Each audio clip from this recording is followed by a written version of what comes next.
L'amicale des élèves et étudiants ressortissants de Sadel, Amerès, a vu le jour le 28 avril 2012 à la Cité Suprême après une initiative de quelques étudiants. Cette association s'inscrit dans le cadre de fédérer les filles et fils de Sadel autour de l'essentiel. D'abord, en leur offrant une très bonne condition de vie, d'ailleurs, reste à se justifier par cet appartement qui est à la disposition de ces étudiants depuis 2013.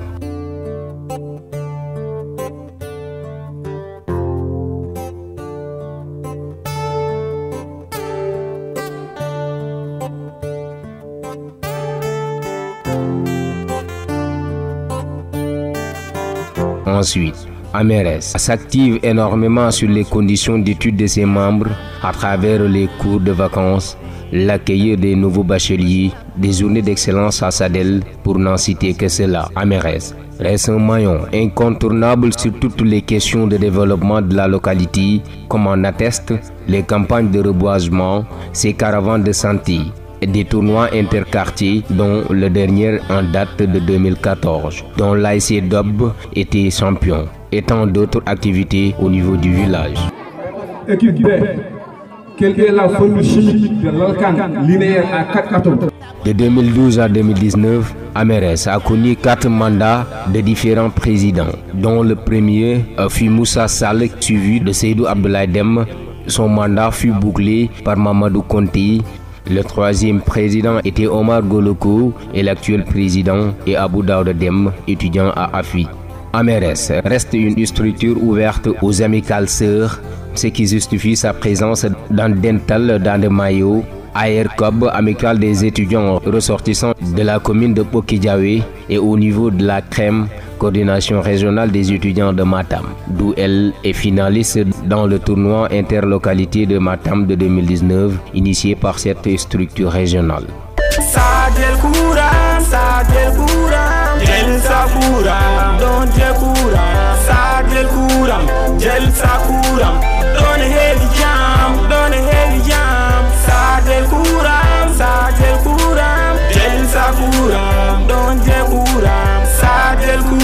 Sadel se situe dans la région de Matam, plus précisément dans la commune de Bokidjawe. Sadel est à 17 km de la route nationale 1. Le village est reconnu de par sa patate douce, d'où la quasi-totalité de la population cultive, et plus de 15 tonnes y sont utilisées chaque année. Sadel est aussi un grand village de pêche.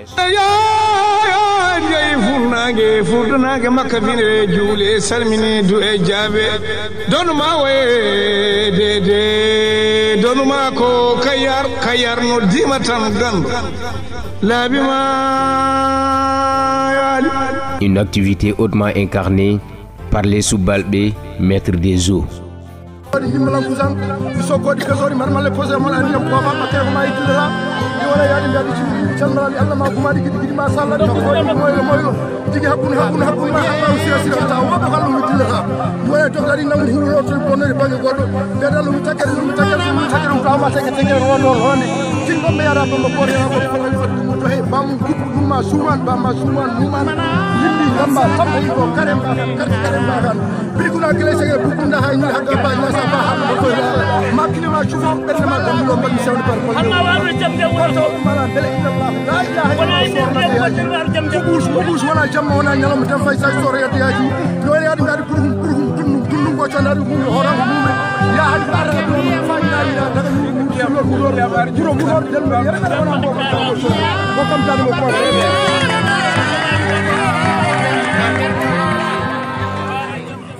L'immigration joue également un rôle très important dans l'économie et l'évolution du village. eɗen jetta Allah no feewi eɗen jetta mawɓe meɗen seeremɓe men e jinnaɓe meɗen eɗen jetta bandiraɓe Sadel fof kala bandiraɗo Sadel nannoɗo ndiɗo leydi kala naɗo ndiɗo leydi hakkille mum ne wone Sadel minen nde min gari ɗo nde min tawi ɗo ko ɓe Yaya Konte en Mamadou Konte en Mamadou Moussa Samba Kasum en Sam Moussa en Bahar Mamdel en ɗo ɓe min tawi ɗo henno eɗen jetta Allah moni kala nde haɓɓu dadorde mum ha tiiɗi ene liggono Sadel ha Allah addi on ha galleji ngari ɓesguji ngari ko jibina ko batat ɗo ko fof ko heewi en ene heewi en ko jibina ko ɗo e leydi jibina walla jibina ko hedde a papare caggal on domaine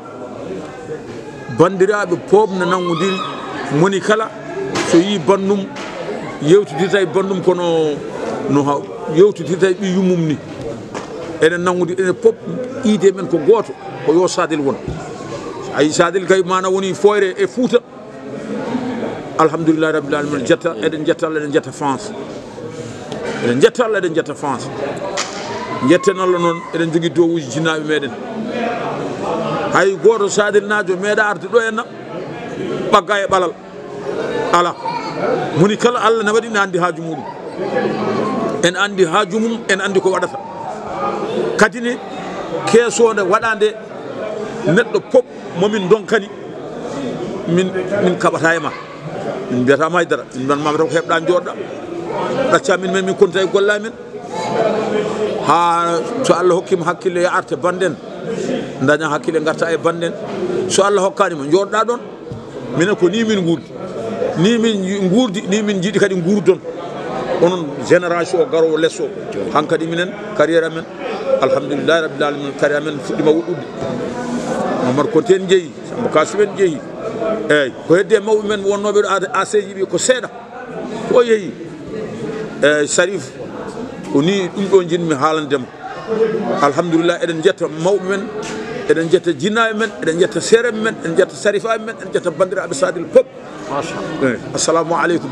Car toutes les infrastructures du village sont réalisées par ces immigrés, Sadel dispose 2 écoles élémentaires, un collège et un lycée qui a ouvert ses portes cette année. Le village dispose également d'un centre de santé, un forage et un centre commercial qui a besoin d'être réhabilité. Le village de Sadel regorge beaucoup de potentialités, mais il reste aussi confronté à des difficultés. Toutefois, ses fils bravent ciel et terre pour que la population ne manque de rien, à l'image de notre parrain Abdoul Aziz Touré. ko wuuri o jibina ko haw fay tolni ɗo tolni ñalawma hannde ɗo o meeɗa wuynude o meeɗa wadde ko ganduɗa min daari ɗum kadi gitam kadi gojji hen ngol ɓemɗo metti hen ɗum meeɗa ñaawede mi haaldade noon wonde jibindema ɗum ko Allah waɗi o ɗum waɗi noon mbimi haaldeji mi weeɗani par ce que wonko ganduɗa somi haali ɓerdam ne wawi ummade mi haala ha mi haala ni ko ganduɗa ko sirlu hakkunande ko ɓiɗɗo mo ganduɗa kadi ne professeur fof meɗɗo janguindemo ko sehil makko ko musidɗo makko qui s'active énormément dans le bien-être des villageois de par ses actes humanitaires et ses nombreux appuis aux plus démunis.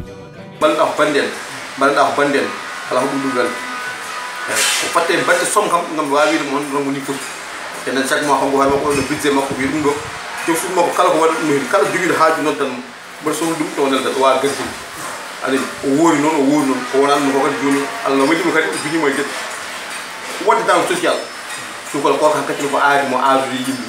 hirani fof ñaagi fi Allah ko yo ɓeydu harani o ƴeewa kadi fodde makko o waɗa wuro ngo miskine kanko miskine mo gujmi miskine ɓe no gujmi ɗum ko wiyata ko tan sa joni aɗa andi ko yimɓe mburata toon ko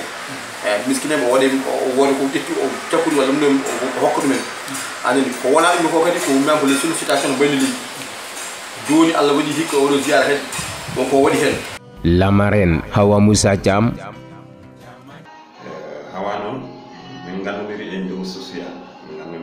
social ngam mom on wada social min jaadi Sadel jimi bandirabe makko jimi gondibe makko jimi kedi frère makko e sœur makko fof ina haale makko ko moji donc minen kadi ko dumin yema ko neddo mo ngado den timmudo neddo social neddo jiddu leñol mum machallah Hawa Moussa Thiam yo Allah yawɓe Étant né une parfaite illustration, surtout avec son projet Hawa Mballen Fouta. Oy ko ɓuri ko mbaɗɗa ɗo ko oy ko France gonɗum ɗon oy jibina ko jungo makko oy no gonɗa montarji nde oy fedde sosa toon oy ko an oy jeeya e nder ardiɓe nden fedde oy gumiɗa montarji oy paala lo Havre oy no jettira lo Havre oy jeeya e nder fedde oy kala kene golle e nden fedde oy jeeyɗa hen oy amo anduma no feewi oy ko tani ko oy ko ɓiyi ko amo heptinimo oy sabu noon darde ma e yidde ma ɓamtare wuuro ngo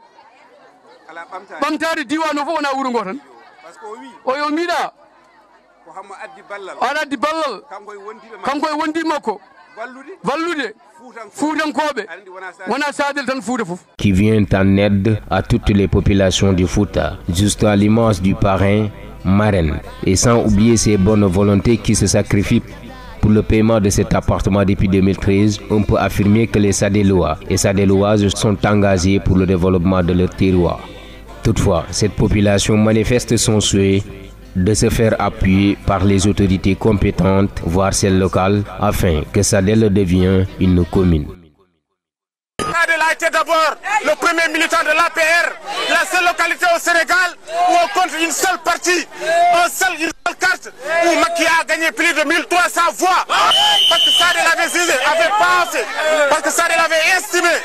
que c'est Macky qui allait ressusciter l'espoir en nous, perdu depuis fort bien longtemps. Nous n'allons pas voter, nous, Sadelois. Il n'y aura pas d'élection locale à Sadel.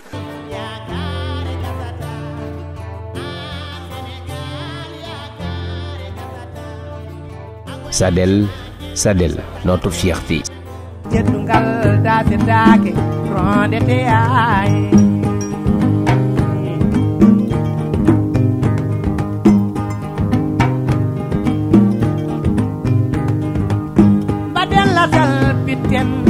Beddaji men